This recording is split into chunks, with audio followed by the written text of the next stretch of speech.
Assalamualaikum warahmatullahi wabarakatuh. Perkenalkan, nama saya Mutia Afrisasa dengan NIM 23111057. Di sini saya akan menjelaskan materi tentang menyimak dari mata kuliah Keterampilan Berbahasa Indonesia dengan dosen Ibu Pengampu yaitu Bu Sri Afani MPD. Baiklah, sebelumnya saya akan bertanya kepada teman-teman, apakah teman-teman sudah mengetahui apa itu menyimak? Menyimak yaitu proses mendengar dengan pemahaman dan perhatian terhadap makna dan pesan bunyi yang kita dengarkan. Jadi, proses menyimak sudah termasuk mendengar, sedangkan mendengar belum tentu menyimak. Baiklah teman-teman, di samping saya menjelaskan tentang pengertian menyimak, selanjutnya saya akan menyebutkan beberapa tujuan dan tahap dalam menyimak. Yang pertama, tujuan menyimak yaitu yang pertama, menyimak mengajarkan. Orang tersebut bertujuan agar dapat memperoleh pengetahuan dari bahan ujaran yang diucapkan oleh pembicara. Yang kedua, menyimak juga dapat menikmati, di mana orang yang menyimak dengan penekanan dan penikmatan terhadap sesuatu dapat diperdengarkan, terutama sekali dalam bidang seni. Tujuan yang sudah saya jelaskan, saya juga akan menyebutkan beberapa tahap-tahap menyimak. Yang pertama yaitu isolasi. Apakah teman-teman sudah tahu apa itu isolasi? Baik, isolasi yaitu tahap di mana sang penyimak mencatat aspek individual kata lisan serta memisahkan atau mengisolasikan bunyi-bunyi, ide-ide, fakta, serta organisasi khusus. Yang kedua yaitu tahap identifikasi. Identifikasi yaitu dapat juga dikenal sebagai suatu makna atau identifikasi yang diberikan kepada setiap butir yang berdikari itu. Yang ketiga yaitu tahap integrasi. Yang keempat yaitu inspeksi. Pada tahap ini, informasi baru yang telah kita terima dapat kita bandingkan dengan segala informasi yang telah kita miliki mengenai hal yang telah kita simak tersebut. Yang terakhir yaitu tahap interpretasi. Nah, pada tahap ini, kita dapat secara aktif mengevaluasi apa-apa yang akan kita dengar dan menelusuri dari mana datangnya semua itu. Yang selanjutnya yaitu faktor-faktor penghambat keberhasilan menyimak. Ada beberapa faktor. Yang pertama yaitu kecilnya daya tampung sistem ingatan jangka pendek. Yang kedua yaitu ketika dalam proses menyimak, proses analisis dalam jangka waktu jangka pendek, tiba-tiba ingatan jangka panjang mengirimkan kembali pengertian-pengertian yang telah lama disimpan. Yang ketiga yaitu perhatian. Selanjutnya, ada juga ciri-ciri penyimak yang benar. Yang pertama yaitu kita sebagai penyimak hendaknya memberikan perhatian yang penuh, di mana di saat orang menyampaikan informasi, hendaknya kita lebih mendengarkan, lebih fokus terhadap apa yang mereka sampaikan. Yang kedua, kita menggunakan bahasa tubuh yang responsif, di mana kita lebih menunjukkan minat dan keterlibatan kita melalui bahasa tubuh seperti mengangguk, menggeleng, memperhatikan kontak mata, serta menghindari posisi tubuh yang tertutup. Yang ketiga yaitu hendaknya kita mendengarkan secara aktif. Secara aktif di sini dijelaskan bahwa kita tidak hanya mendengar kata-kata yang diucapkan, tetapi kita juga berusaha memahami makna di balik kata yang telah mereka sampaikan. Yang keempat yaitu mengajukan pertanyaan. Selain kita sebagai penyimak yang benar, hendaknya kita juga memberikan pertanyaan agar apa yang telah mereka sampaikan kita lebih memahami secara lebih mendalam. Yang kelima yaitu memberikan umpan balik. Setelah kita memberikan pertanyaan, hendaknya kita memberikan umpan balik yang konstruktif setelah mendengarkan. Yang keenam yaitu menunjukkan empati. Menunjukkan empati di sini hendaknya kita dapat merasakan emosi dan perasaan pembicara sehingga kita dapat menunjukkan empati dan pengertian terhadap sudut pandang orang lain yang membantu membangun tubuh yang lebih baik dan saling percaya. Yang selanjutnya yaitu faktor-faktor penentu keberhasilan menyimak. Yang di sini dapat dipengaruhi yang pertama yaitu kondisi lingkungan. Kondisi lingkungan ini sangat berpengaruh terhadap berhasilnya kita sebagai penyimak, di mana kondisi lingkungan ini dapat melingkupi seperti kebisingan, pencahayaan, serta kenyamanan tempat duduk, dapat juga mempengaruhi konsentrasi sebagai penyimak. Yang kedua yaitu perhatian dan konsentrasi. Kemampuan menyimak untuk memberikan perhatian penuh dan berkonsentrasi pada pembicara sangat penting, sehingga gangguan dari pikiran atau aktivitas yang lain dapat mengurangi efektivitas kita dalam menyimak. Yang ketiga yaitu keterampilan komunikasi pembicara. Cara pembicara menyampaikan informasi, termasuk kejelasan, intonasi, dan gaya bahasa juga sangat mempengaruhi kemampuan menyimak dalam memahami pesan.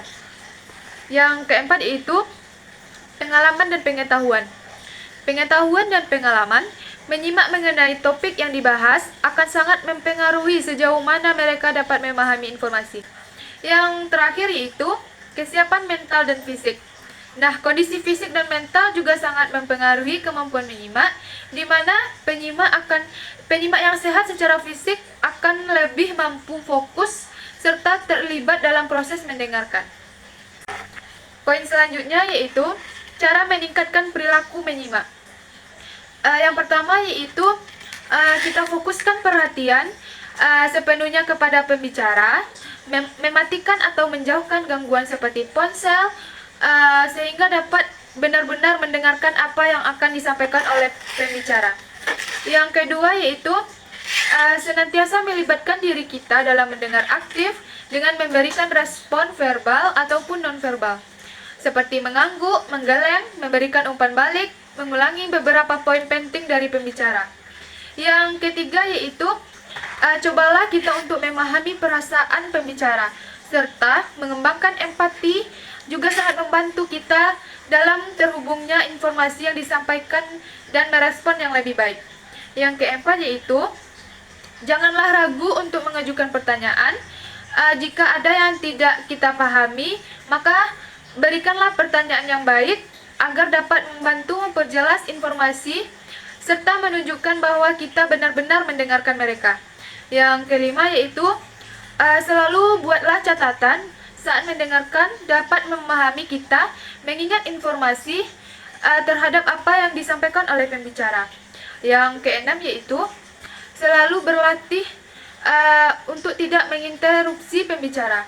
Yang ketujuh, senantiasa memperdalam pemahaman tentang kosakata yang digunakan oleh pembicara dapat membantu kita dalam memahami pesan dengan lebih baik. Yang kedelapan, membuat lingkungan yang kondusif dalam menyimak, seperti tempat yang tenang, nyaman, dan bebas gangguan. Yang kesembilan, yaitu senantiasa melatih kesadaran diri bahwa kita dapat meningkatkan fokus dan perhatian. Dengan latihan tersebut, kita juga akan mampu mengendalikan pikiran dan emosi yang akan mengganggu dalam proses menyimak. Yang kesepuluh, setelah menyimak, senantiasalah meluangkan waktu dan merenungkan informasi yang telah kita dapat, serta memikirkan apa yang akan kita pelajari dan bagaimana kita akan menerapkannya dalam jangka waktu yang akan datang. Yang ke-11 yaitu senantiasa meluangkan waktu kita untuk selalu berlatih menyimak dalam berbagai situasi, baik dalam diskusi kelompok, pertemuan, ataupun berbicara dengan teman.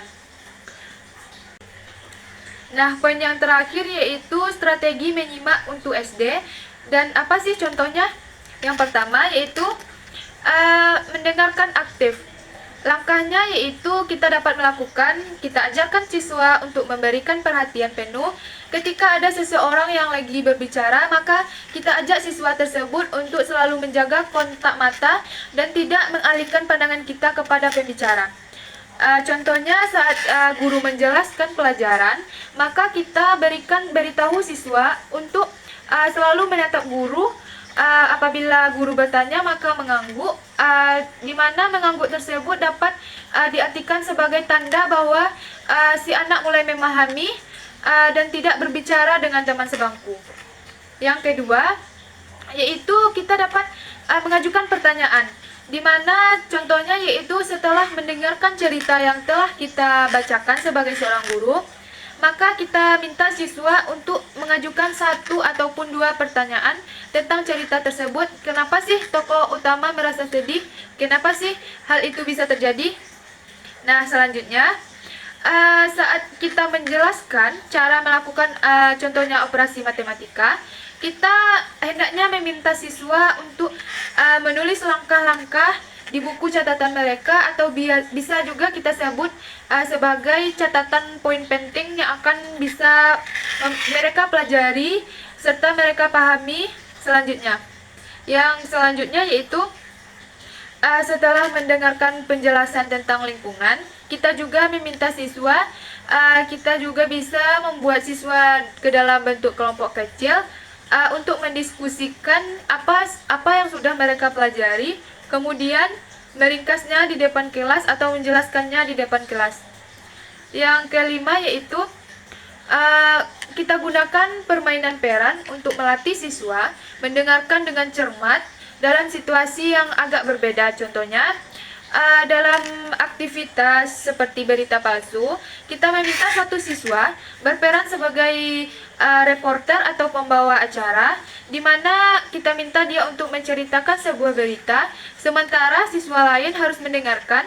Kemudian mereka minta kita minta mereka untuk menanggapi serta memberikan pertanyaan terhadap apa yang sudah mereka berikan jelaskan.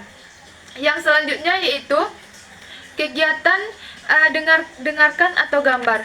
Di sini kita dapat meminta siswa untuk mendengarkan instruksi serta menggambar informasi yang telah mereka terima. Contohnya, seperti guru memberikan instruksi verbal tentang cara menggambar pemandangan, serta siswa harus menggambar sesuai dengan deskripsi yang ada di dalam pikiran mereka. Yang ketujuh yaitu diskusi kelas. Contohnya kita adakan diskusi kelas, di mana kita harapkan siswa untuk mendengarkan pendapat teman-teman serta memberikan tanggapan terhadap apa yang telah mereka dengarkan. Contohnya, setelah membaca buku, maka kita juga meminta siswa untuk berdiskusi tentang karakter dan alur cerita yang telah mereka baca. Yang terakhir yaitu kita gunakan permainan untuk membuat mendengarkan menjadi menyenangkan. Contohnya, dalam permainan kita harus mendengarkan instruksi dengan baik untuk melakukan tindakan yang benar.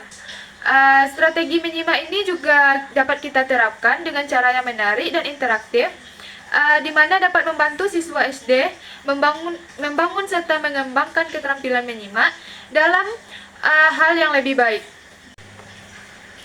Sekian yang dapat saya jelaskan. Jika ada kurang dan salahnya, saya mohon maaf. Saya awali dengan Assalamualaikum, maka saya akhiri juga dengan membacakan Wassalamualaikum warahmatullahi wabarakatuh.